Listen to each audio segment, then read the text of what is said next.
Joshua chapter 8, and last week we looked at the story of Achan, a very sad story where he took of the accursed thing, and as a result of him taking the accursed thing, when they originally went to battle against these people, they ended up losing and humiliating defeat, but this was something that needed to happen because they were in sin, and so now they've gotten the sin out of the camp. They've taken care of Achan and his family, and hang on, I got a sneeze coming all of a sudden. All right, I think I got rid of it there. Man, almost sneezed. And so now we're about to make another attempt at the city, and the title of it is The Forgotten City of Ai or Ai. I'm not even sure the actual pronunciation of it, but this city is one that the Bible only really refers to it here in the book of Joshua. There might be one other reference to this battle, and I looked it up. I looked up online just trying to find out if there's any history or anything about the city, and there's really nothing. Anything I was finding was just reference to this story in the Bible. So we really don't know much about these people. In fact, the king that's even mentioned in here that they killed, they didn't even give the name of the king. And it's interesting because there's a lot of cities that they took out that we know a lot about those, or enemies that they fought, where we know a great deal about them. We know a lot of the names of the people, and there's a reason for that. And I'm going to cover that when we get to the end of this, and I'm going to show you how the fact that we do not really know anything about this city is a good thing and is a result of them obeying God like they were supposed to. And the cities that we know a lot more about, the kings that we know more about, we know about them because they were not obedient to God, and there were really bad results because of that. So let's go ahead and start reading in verse 1. And in this story, too, we're going to see what I think is an impressive battle strategy. I like what they did here. But we want to make sure we understand that the reason they lost last time was not because of a bad battle strategy. It was because of sin. And the reason they won this time was not because of a good battle strategy. Even though I like reading this, I think it's pretty impressive. But it's because God was on their side. That's always why they won battle. So verse 1 says, "And the Lord said unto Joshua, Fear not, neither be thou dismayed. Take all the people of war with thee, and arise, and go up to Ai. And see, I have given into thy hand the king of Ai and his people, and his city, and his land." So we see God speaking the same way he did about Jericho before he goes and fights it. He says, "I've already given it to you." Now, we didn't see that the last time. Before he went and fought them last time, we don't see God speaking to Joshua. We don't see God promising him that the city's him. We just see Joshua going and doing it. And again, I think that's one of the things they were missing in the last battle was instruction from God. I think if Joshua would have went to God and said, "Hey, what do you think about this?" God would have said, "Don't even try. You can't stand against them. You've got sin in the camp." And that's why we should always be checking with God on things, acknowledging him before we act.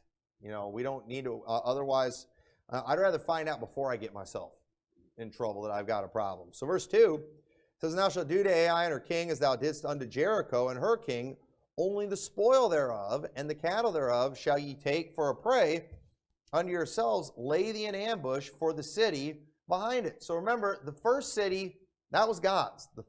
Everything they took then, it belonged to God. And Achan got greedy, and if he'd have just waited, if he'd have been obedient for one battle, you know what? He could have got his stuff in the next battle.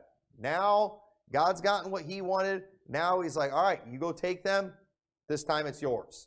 And that's typically how it went from then on out, but God always wants the first. So Achan missed out. Now all Achan has is a rotting corpse under a grave of stones. That's what he has as a result of his disobedience. So Joshua arose and all the people of war to go up against Ai, and Joshua chose out 30,000 mighty men of valor and sent them away by night. And he commanded them, saying, "Behold, ye shall lie in wait against the city, even behind the city. Go not very far from the city, but be ye all ready. And I and all the people that were with me will approach unto the city, and it shall come to pass, when they come out against us, as at the first, that we will flee before them. For they will not come after us, till we have drawn them from the city. For they will say, They flee before us, as at the first. Therefore we will flee before them." And this was smart, Because remember what happened last time they went to battle against them? They took off running. They fled. They looked like cowards. 30-some men died as a result of it. So now they're going to try again. So when they run again, just like last time, these guys are going to get all arrogant and careless, thinking, all right, just like we took care of them last time, we're taking care of them this time too, the same way. But turns out, they had a plan. While they're drawing the men away from the city, they're sending another group in from the other side, and they're going to take care of the city. So this was really smart. So this, verse 7 says, then ye shall rise up from the ambush and seize upon the city, for the Lord your God will deliver it into your hand. And it shall be, when ye have taken the city, that ye shall set the city on fire, according to the commandment of the Lord shall ye do. See, I have commanded you. And it might seem like a waste to burn this city, because they're killing everybody. And wouldn't it make sense to just leave the city standing and use their houses and all that kind of stuff? But no, God wanted them to burn it, and I believe there's a very good reason. And we'll say more about that when we get to the end of the chapter. But verse 9 says, Joshua therefore sent them forth, and they went to lie in ambush, and abode between Bethel and Ai on the west side of Ai. But Joshua lodged that night among the people. And Joshua rose up early in the morning and numbered the people and went up, he and the elders of Israel, before the people to Ai.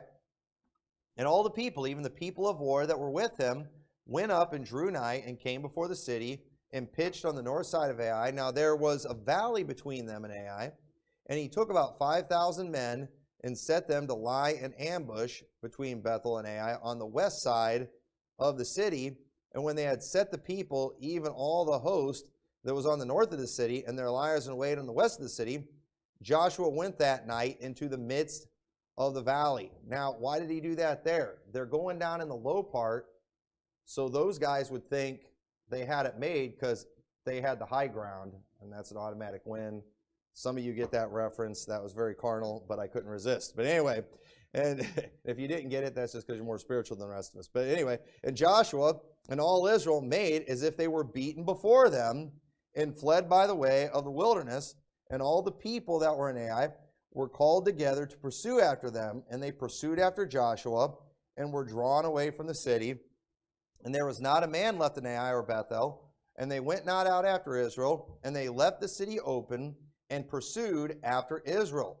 So these guys did. I think they obviously got way too cocky after that last victory. And they didn't have the sense. These guys didn't have the sense to know that last time, the reason they won was because God was judging Israel. And they don't have the sense to know that this time, God's judging them. So, this really was pretty foolish on them to just leave the city wide open. But that's what happened. And it says, and the Lord said unto Joshua, stretch out the spear that is in thine hand toward Ai, for I will give it into thine hand. And Joshua stretched out the spear that he had in his hand toward the city.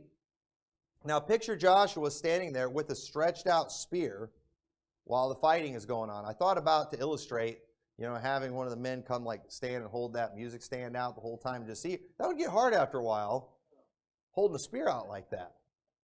But when he's doing this, they're having victory. Now, this probably triggered a memory for Joshua. Can anybody think of the memory that might have been triggered for Joshua when this is going on?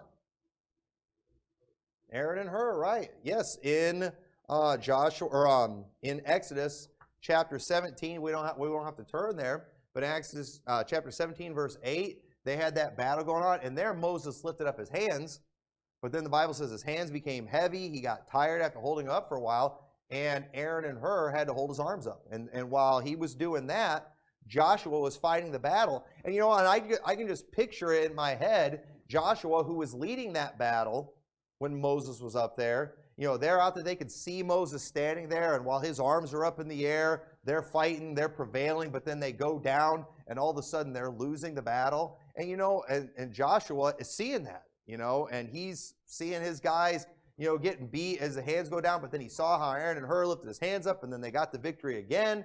And, what a memory that must have been for him. And I imagine that motivated him to hold that spear out. Now, I don't know, the Bible doesn't say, he might have been allowed to switch hands, because, that's just one hand, because we don't see anybody helping hold his arm up here. But either way, you know, I like to think that in a moment like that when a battle's going on, if all you had to do to make the battle work is just stand there like that, I mean, that'd be some pretty good motivation. I like to think I could do that for a while. But either way, we just see a similar thing happening. And I think this would be a reminder, too, for the people of Israel who knew the story of what had happened in the previous generation, to see that this is the same God. God is still with us. God's still doing these miracles. He's still doing these same things. Obviously, it's a little bit different here, and we seen examples of that before, where God would often do similar miracles, but maybe in a little different way, making sure we wouldn't think it was about the methodology, but about the God who did it. God was hoping that these would send a message to us so we wouldn't be like a lot of people in the IFB today that are trying to recreate and conjure up things from the past by dressing old-fashioned, having a specific type of music and all these things, thinking that will conjure up revival. Hey, it's the same God, same power, but he might do it a little bit different today. That's just typically how God works. It's just kind of in his nature. But verse 19 says, "And the ambush arose quickly out of their place, and they ran as soon as he stretched out his hand, and they entered into the city and took it and hasted and set the city on fire. And when the men of Ai looked behind them, they saw, and behold, the smoke of the city ascended up to heaven, and they had no power to flee this way or that way. And the people that fled to the wilderness turned back upon their pursuers. And Joshua and all Israel saw that the ambush had taken the city, and that the smoke of the city ascended, and they turned again and slew the men of Ai." So it was kind of like, they turned around, just looked at them, pretty much laughed at them. Hey, we were faking when we were acting scared. Now you're going to get it. And they took care of business. It says, "And the other issued out of the city against them. So they were in the midst of Israel, some on this side and some on that side, and they smote them, so that they let none of them remain or escape. And the king of Ai they took alive and brought him to Joshua. And it came to pass, when Israel had made an end of slaying all the inhabitants of Ai in the field, in the wilderness, wherein they chased them, and when they were all fallen on the edge of the sword, until they were consumed, that all the Israelites returned to Ai and smote it with the edge of the sword. And so it was that all that fell that day, both men and women, were 12,000, even all the men of Ai." So notice another total destruction of the people again, just like what we saw in Jericho. And we need to keep these things in mind, because Jericho was a city that they never had any more problems with again. The only problem they ever really had in Jericho was the man who tried to rebuild the city, lost his firstborn, just like God prophesied. But they never had any trouble from those people because they completely wiped them out. With Ai, we never hear about them again. They never have another problem with them forever. Why? Because they obeyed God, and there was never an issue again. We're going to see later when we get into the book that they didn't always do it this way. And we're going to take special note of the people that they did not completely destroy, and we're going to know who all those people are. When we start looking at these people, you're going to recognize these names. You're going to recognize these cities, and it's going to remind you of stories later in the Bible where there were major battles that they fought, battles that they lost, where there was great deal of suffering. Thousands of the people of Israel, they would die. Why? Because they didn't completely obey God later in the book. So keep all these things in mind. But so far, they're doing really good. They were obedient in Jericho. One guy messed up, took of the accursed thing. They lost the battle because of that. But then God revealed it. They took care of him. They judged him. Now they go, they fight another battle. Completely obey it this time. We never hear about the city again. And that was exactly what was supposed to happen. So it says in verse 26, "For Joshua drew not his hand back, wherewith he stretched out the spear, until he had utterly destroyed all the inhabitants of Ai." So verse 27, "Only the cattle and the spoil of the city Israel took for a prey unto themselves, according to the word of the Lord, which he commanded Joshua." So that the spoil of the city, it looks like all they took, based on the way it says it here, it doesn't look like they took any things, but mainly just animals. Okay? Now, why wouldn't they be allowed to take the things? Why can't they take the gold, the silver, all these other things? They're just taking animals. Why would that be okay and not the stuff? Well, we'll say more about that in a little bit too, but keep that in mind, because pretty much everything gets destroyed. All the people get destroyed. Only animals do they get to keep for a spoil. So verse 28, and Joshua burnt Ai and made it an heap forever, even a desolation unto this day. So this is another cursed city that they did not need to rebuild. And verse 29, in fact, when I was reading about the history of this, they were some of the things I was reading was saying where they believe the location was for today, and it's known as like a tell something. And in Israel, there's a lot of tell this, tell that, and a tell is basically a hill where there used to be a city there. But just over time, everything just gets covered with dirt, and it just looks like just kind of a random hill. So whenever you're driving around out there in Israel, there's some mountains out there, but there's also some really flat areas where you'll just see kind of an abnormal, hill that's there. And when they said whenever you see something like that, that's ruins of an ancient city, and that's just never been excavated. And I've always wanted to just go out there with a shovel and start digging and see what I could find. But it's like excavating out there is like a huge deal, and it costs a ton of money. There's so much stuff they could find out there, but they've got a process for it, and it's so expensive. Things just sit out there and never really get explored. But that really has nothing to do with the Bible. But that's pretty much what that city is today. It's just a heap still. And some things we're even saying too that it's questionable whether or not the city ever really existed. Because really the only record we have of it is the Bible. And understand, that's enough for us right there. But again, the fact that that history does not know anything about the city outside the Bible is a result of Israel doing what they were supposed to do, of them being obedient. This was a good thing that the memory of this place got completely wiped out.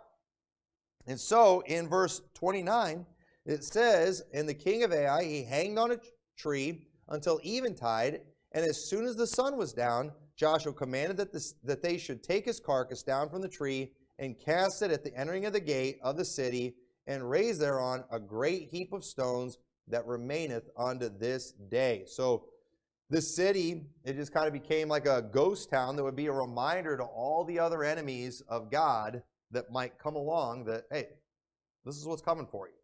This is what we are going to do to you. So it says, then Joshua built an altar unto the Lord God of Israel in Mount Ebal, and as Moses, the servant of the Lord, commanded the children of Israel, as it is written in the book of the law of Moses, an altar of whole stones, over which no man hath lifted up any iron, and they offered thereon burnt offerings unto the Lord, and sacrificed peace offerings. And he wrote there upon the stones a copy of the law of Moses, and he wrote in the presence of the children of Israel. And so I'm guessing probably what he actually wrote on the stones would have been the Ten Commandments. He probably did that again.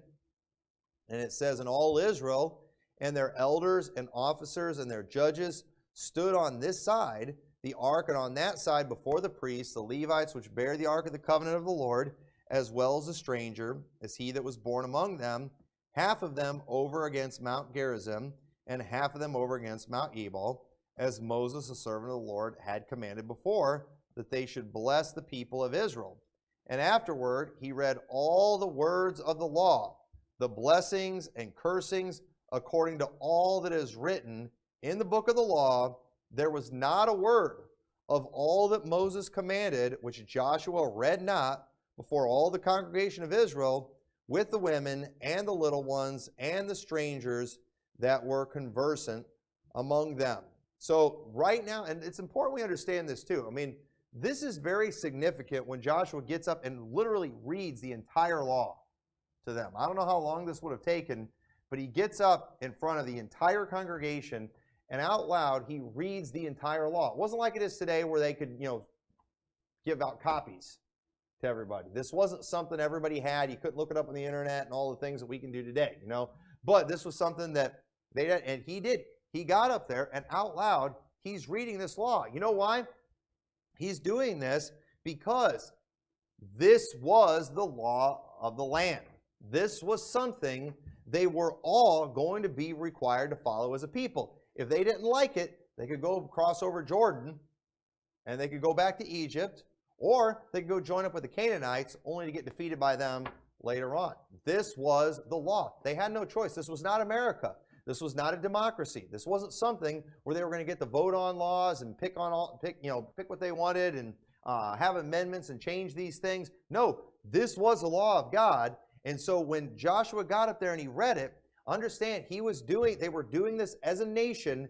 And when all of these people, when all of these families, when they agreed to it, when they stayed with Joshua, they were consenting to the law. They were agreeing to the law for themselves and for all the future generations. And so everyone who's born later, you know what? Whether they like the law or not, they got to follow it.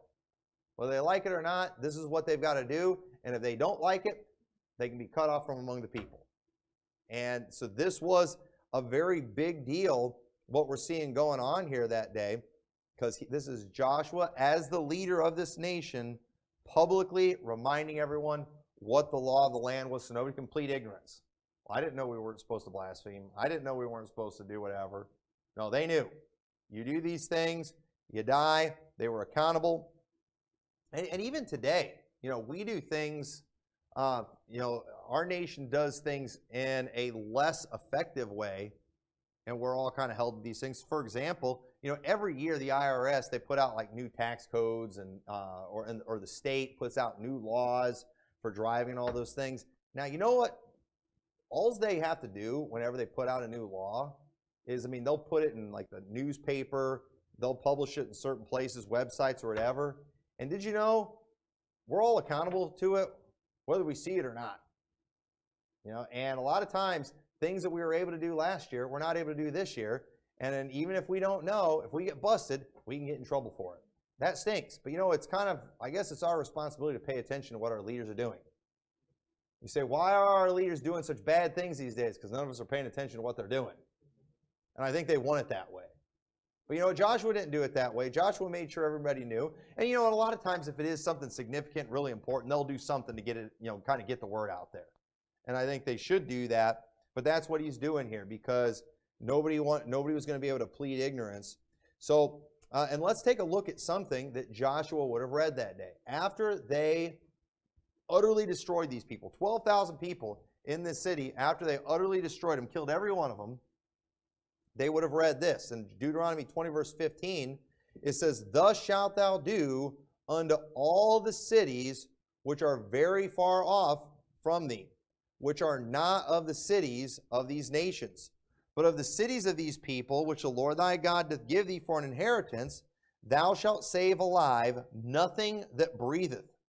But thou shalt utterly destroy them, namely the Hittites, and the Amorites, the Canaanites, and the Perizzites, the Hivites, and the Jebusites, as the Lord thy God hath commanded thee, that they teach you not to do after all their abominations which they have done unto their gods, so should ye sin against the Lord your God." So this was what they were supposed to do. Joshua has just read this to the entire congregation, and and they probably felt pretty good after he read this part, because they're like, yeah, we did that one. Just like you all love when I preach against sins that you don't do. But it's like when it's something that we're guilty of, it's like, why does he have to preach that? But they probably had a pretty good feeling here, but the problem is, you know what? They soon forgot about it. They're like, hey, we got that one down. And then they got careless, and later on they did not completely follow this. And as a result of them not completely following it, you know what happened? They were taught to do after their abominations. And just as God wanted done unto them, God ended up doing that to Israel because of these very things. Now, I'm not going to repeat what I covered, I think it was 2 weeks ago, when I talked a lot about why God would have them utterly destroy the cities. I think it was in Joshua chapter 6, so if you weren't here for that one, you need to listen to that message. It goes along with what I'm going to talk about here, but I want to show some different things here to help us understand the whole purpose of just completely wiping out these cities. Because what's interesting about these cities that were utterly destroyed is, again, we know almost nothing about them. And it didn't even give the name of the king that they hung. The other cities that Israel fights later, we know a lot about them. These cities, they didn't kill everyone, and we end up learning much about those cities because Israel copied many of their abominable practices. We've got people today, there's weird groups, weird religions today, there's a lot of, just weird pagan people that are out there, and you know what they like to do? They like to brag about all their ancient ways and how this has been going on for centuries and millennia, and so, and sometimes it is a fact, and they will go and they'll find this history that goes way back, and it just kind of strengthens them in whatever foolishness that they're caught up into, whatever wickedness they're caught up into. And the truth is, that stuff should have been wiped out. If it had been wiped out, a lot of these people probably wouldn't be doing that kind of stuff today. And the things that were going on in Canaan, God never wanted those things ever going on in Israel. So God wanted these people wiped out to make sure these things never resurfaced. And so I think the Bible doesn't say much because Israel didn't know much. And that was how it was supposed to be. When we go back and we read Genesis, if you remember when we were going through the book of Genesis, we were kind of, I was pointing out as we would tell the different stories in there about all these people that we're hearing about. The Bible focused a lot of attention on them because they were going to play a role in Israel's history later. Because the book of Genesis, it was given to Israel right before Joshua took over and they went into the promised land. And so it was like, Moses was giving them a little short history of the people that they were about to go after. So the thing is, after they go into these cities, when they completely obeyed God like they were supposed to and utterly destroyed them, they don't tell us hardly anything about these people in these places. You know why? Because they didn't know anything. And that's good. That was how it was supposed to be. Because and the thing is, we can only assume, only our imagination can tell us what kind of abominations and what kind of things went on in Jericho and what kind of things went on in Ai. There's no doubt there were probably some horrible practices that went on. We can definitely get an idea of some of the things that went on from Leviticus chapter 20. We'll go there in a little bit where it specifically mentions some of those things. But, who knows? I mean, there might have been all kinds of weird, crazy, demonic gods and stuff that they were worshiping that maybe did have some kind of powers and things. I mean, we see they were doing some pretty crazy stuff in Egypt during Moses' day. How do we know these people didn't have some kind of crazy demonic powers and stuff? And you know what? God didn't want them looking into those things. God didn't want them learning those things. And so they did. They successfully wiped these people out, and now we don't really know anything about it. But let's go ahead and keep reading. So in verse 33, it says, "And all Israel and their elders and officers and their judges stood on this side the ark and on that side before the priests, the Levites, which bear the ark of the covenant of the Lord, as well as the stranger, as he that was born among them, half of them over against Mount Gerizim, and half of them over against Mount Ebal, as Moses, the servant of the Lord, had commanded before, that they should bless the people of Israel. And afterwards he read all the laws, the blessings and the cursings, according to all that is written." I already covered that part. What am I doing that again for? So go to Romans 16. I was in the wrong passage. I thought I already read that. Romans 16 in verse 19. Notice this. Because again, I think the reason the Bible does not say much is because Israel didn't know much. When we know about people, when we learn about groups, it teaches us things. It teaches us what to do. And now here's a good example. In Romans 16 verse 19, it says, "For your obedience is come abroad unto all men. I am glad therefore on your behalf, but yet I would have you be wise unto that which is good and simple concerning evil." So people knew about these Romans that were doing good, and it was, motivation for them to do good. But then he goes on and says, you know what? I want you to be wise concerning that which is good, but I want you to be simple concerning evil. There are some things we are better off not knowing about. I mean, some of you, you'd love it if you could find out exactly what was going on in Jericho. You could find out what was going on in AI and places like that. So maybe you could learn some superpowers. So you could figure out how to turn staffs into snakes like they did in Egypt and things like that. People get caught up in that stuff. People really do. There's a reason we've got all these weird, just occultic type movies and things that are out there today, because there's a great deal of interest in those things. And a lot of that stuff is just a bunch of junk, but some of it's real. Some of that stuff is real, and it's dangerous, and so God doesn't want us knowing about those things. You will not be better off knowing those things. And I remember when I was a teenager too. There was a curiosity in me when it came to a lot of those things. And you want to know what developed a lot of curiosity for some of the evil things that are out there for me? It was chick publications. I would read those chick tracts all the time. And I would, they were always referring to the book Lucifer Dethroned by Bill Schnoebelen. They were always talking about a lot of the witchcraft stuff. And and as a kid, you like scary movies and all that. But then in chick tracts, it's talking about the real stuff. And so that just made it more interesting to me. And I remember eventually I ordered the book Lucifer Dethroned, which that book is whacked out, freaky, weird. Probably shouldn't even be naming these things now. Y'all are going to go read them. But the thing is, and I'd get some of those comic books and things, and it kind of made me interested in those things, but thankfully I had enough of a fear of God that I never went looking outside of Christian resources on those things. I'd gotten some books on demonology that, all by Christians, but, and I would read a lot of those things because I was curious. But, and back then, the internet was just coming around. I wasn't on the internet at all or anything like that. But I'll never forget, I was at Walden Bookstore in the Peru Mall. It's not there anymore, but I remember I was in that bookstore, and right next to the religious section in the books, they had, I forgot what the category was, but like New Age. I think it was like New Age stuff. And I remember I saw there, like they had an actual book on witchcraft.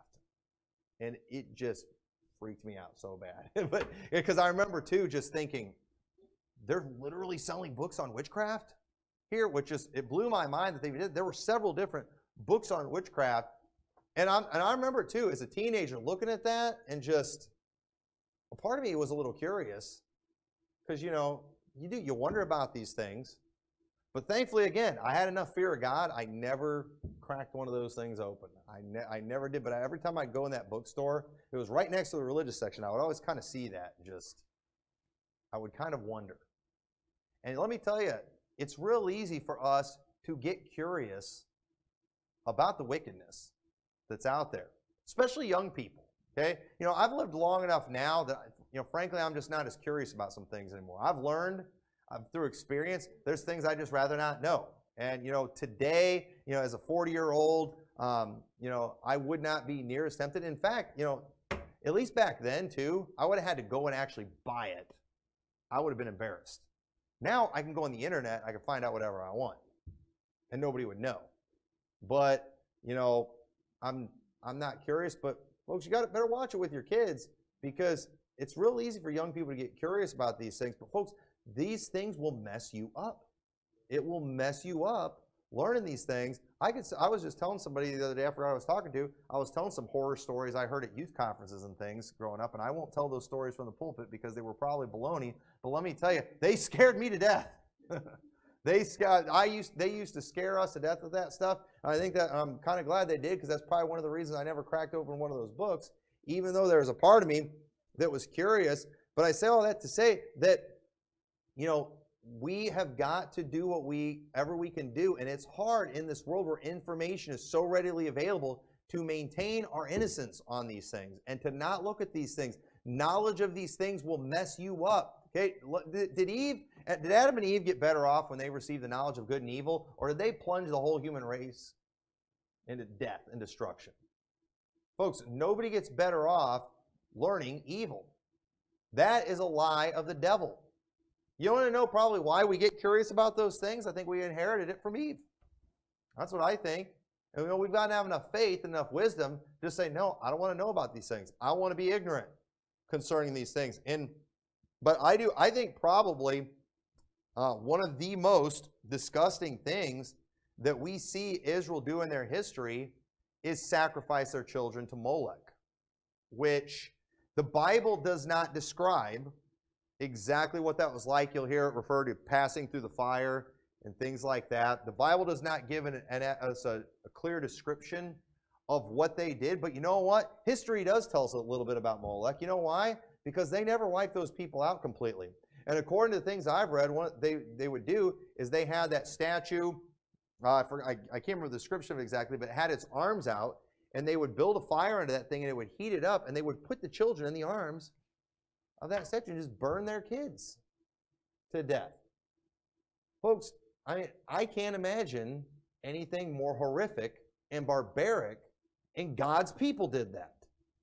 Israel did that. It says in Deuteronomy 32:32, so this is hundreds of years later, okay, it takes sometimes centuries before these things really come back. The disobedience would really come back to haunt Israel. It says, because of all the evil of the children of Israel and of the children of Judah, which they have done to provoke me to anger, they, their kings, their princes, their priests, and their prophets, and the men of Judah and the inhabitants of Jerusalem, and they have turned unto me the back and not the face, though I taught them, rising up early and teaching them, yet have they not hearkened to receive instruction.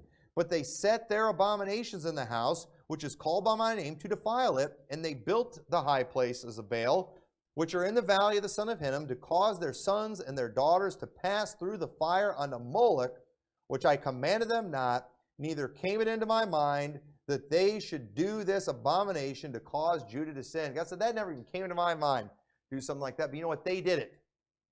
Now, where did they get this? Where did they get the idea to burn their children to an idol? Who comes up with something like that? Who thinks of something like that? Well, they learned it from somewhere. You know why? Because they never completely got it out of the land. It says in Leviticus 20, verse 1, the Lord spake unto Moses, saying, again thou shalt say to the children of Israel, whosoever he be, the children of Israel, or of the strangers that sojourn in Israel, that giveth any of his seed unto Moloch, he shall surely be put to death.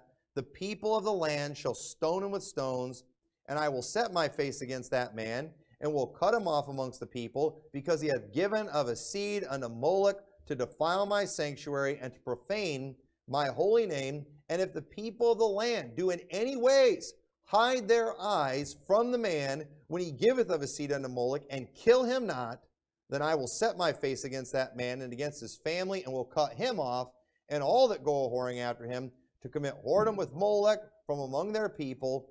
And the soul that turneth after such as have familiar spirits and after wizards to go a-whoring after them, I will even set my face against that soul, and will cut him off from among the people. Sanctify yourselves therefore, and be ye holy, for I am the Lord your God. So God said, you kill anyone that does it. If you hide your face from the one that does it, I'll kill you. You know why? Because God didn't even want the knowledge of these things in their land. But you know what? Because they never utterly wiped these people out, Israel, they knew about this. This was something they did have knowledge of. And so when they would get backslidden, you know what they did? They participated in this horrible, horrible practice. And that star of Remphan and all that, that's all connected to Moloch there. I think in the Old Testament refers to Moloch, and then in the New Testament refers to Remphan. And so just remember that too when you want to fly your Israeli flag with the star of Remphan in your church, and just think about Moloch and sacrificing your kids. I don't know why people have that kind of stuff in their church. It's absolutely wrong and wicked. But again, so every time we see them obeying God and destroying these cities, you know what we should see? Because this thing, you know, some people, they get all mad. I can't believe they killed everybody. Well, here's why. Because God saw what would happen if they didn't. And you know what God saw in Israel if they didn't kill all these people? Them burning their children alive to an idol. God saw that kind of thing. God saw judgment that would come on that nation later anyway, where even more people would die, and then Israel also being judged, because that's exactly what God said would happen. Just as I thought to do unto them, I'm going to do it unto you too. So the thing is, them cleaning the land out ultimately was going to save the lives of thousands and thousands and probably millions of people. It was going to stop all kinds of wickedness if they did that kind of thing. So that's what we should see. Every time we see them doing this, we should see lives being saved. Just like when we see a murderer being executed, we don't see a man being killed, we see lives being saved. Every time they put if they would put a child molester down, or even if they lock up a child molester, you know what we're doing? We're preventing more children from being molested. That's why we do these things. People act like we're being cruel to that person. No, we're cruel to humanity when we do nothing to these people. And you know what? The old timers, they were able to see that. They understood where these things would lead and what would happen as a result of this kind of thing. God obviously saw all these things, but our nation today, we're so short-sighted. We don't look ahead for anything. And what do? And that's why, too, one of the ways we're destroying our country, too, is all this multiculturalism stuff. You know what we're probably going to do right now? Start bringing a bunch more Muslims into our country. You know why? Because Islam has destroyed Afghanistan. And so what are we going to do? We're going to be all bleeding heart, and we're going to let them all come in over here and bring their Islam with them, respect their Islam, and then we're going to start wondering why we're having problems over here. There's a reason these countries are a mess. Folks, the reason these countries are a mess is not because of climate change. It's not just because of poverty that they can't help. Their culture is bad. That's why they have these problems. That's why you're not seeing these successful, African nations. Their culture is bad. That's why you're not seeing these Muslim countries, that anybody that are fit to live in. Their religions are wicked, and when we bring these things in, you know what's going to happen? Our people are going to learn those ways. And it's going to destroy us. You want to know, and I got to be careful saying this, but you know what? I'm just going to say it. It's just a fact. One of the reasons, the previous generations had a lot of problems with the black community is because they saw a lot of the cultural problems that they had, and they didn't want it coming in the white community. Okay? Now, their response was wrong. Okay? Their thinking was wrong. It's not about a skin color. It's about a culture. It's about values. And and unfortunately, they just kind of had a irrational hate, and they didn't look at things the right way. But at the end of the day, they weren't completely wrong in some of the concerns that they had. Because if we're going to bring this culture into our culture, it's going to change our culture. And you know what? It did. It did. And we don't have, in America today, we don't have strong family values like we used to. It's, because we've mixed in bad cultures, with ours, and now our American culture stinks. It really does. And let me tell you, it has nothing to do with skin color. It has everything to do with culture. It has everything to do with religion. And I don't care. The people can be 100% white, but you know what? If they're from some pagan culture and they bring it in, they're going to ruin us too. And so, but the news media wants to tell you it's a skin color. You just have a problem with the skin color. No, we don't. It's a cultural problem. And we need to start calling these things out, and we will never help any of these groups without changing their culture. You have to do that. We're wasting our time. We can't give them enough money. We can't give them enough welfare. Can't be done. Well, all we can do is we can give them the gospel, hope they get saved, and hope they start living their life according to the Bible. And if they do, then they'll be fine. They'll be fine at that point. They'll do just as good as any white family. But let me tell you, if a white family acts like a pagan culture, if they act immoral, if they have no family values, we're going to stink too. And that's why we've got a lot of sorry, good-for-nothing white trash on welfare, just that are leeches on society, because it's not a skin color thing; it's a cultural thing. And you see these, white dudes walking around drooping their pants, looking like a gangbanger. And again, you know what it is? It's just proof once again, it's not a skin color thing. It's a culture thing. It's a culture thing. And let me tell you, we had our problems, in the 40s and 50s, but you know what? We had strong family values back then. We had some good morals back then, and so things were pretty good in this country. And mixing bad cultures was bad. People used to think in America, if you come to America, you got to learn the American way. And unfortunately, we've gotten away from that. And no, we're all a melting pot of different cultures. And I get that. We've always had people from all over the country, but they also understood we were a Christian nation. And that was why we were great. And that's another subject for another day. But I said, obviously, God doesn't want us as Christians, moving out into a wilderness together. Sometimes it's like, let's do it. Let's go ahead and build the commune and, just get away from all the nut jobs that are out there. I'm with you feeling that way sometimes, but, it's not right. We got to be a light in this world. We've got to live among them but not be of them. I know, I don't like it either, but it's what we got to do. We've got to live among the world but not be of the world. But, we should be thankful for the things that we are ignorant about. We should be thankful for that. And there are many things we are better off not knowing. And, unfortunately, today we have a tree of knowledge of good and evil called the internet right there, where we can learn anything we want. Any abomination you want to know about, you can find out about it. But we've got to learn to have enough character and enough fear of God to just ignore these things before they corrupt our minds. And we are not destroying bad things like they were in that day. And man, we're going to continue suffering. We're going to continue going downhill. Folks, we know too much bad. We just know way too much bad. And so that's why God had them do these things. It was the right thing to do. Don't see 12,000 people that died there. See millions whose lives were saved as a result of that. That's what happened that day. So with that, let's pray. Dear Lord, I thank you for this message, for this passage of Scripture. I pray we'll learn the principles from it that we're supposed to learn. I pray you'll help us to be simple concerning the evil, Lord. Help the young people in here to have a fear of you and enough character to just say no, Lord. I know it's easy to get curious about a lot of things that are out there, but just help them to have the faith to understand that they're better off not knowing these things, that they will not bring them any kind of happiness. And I pray you'll help us to just stay on the right path. In your name we pray. Amen.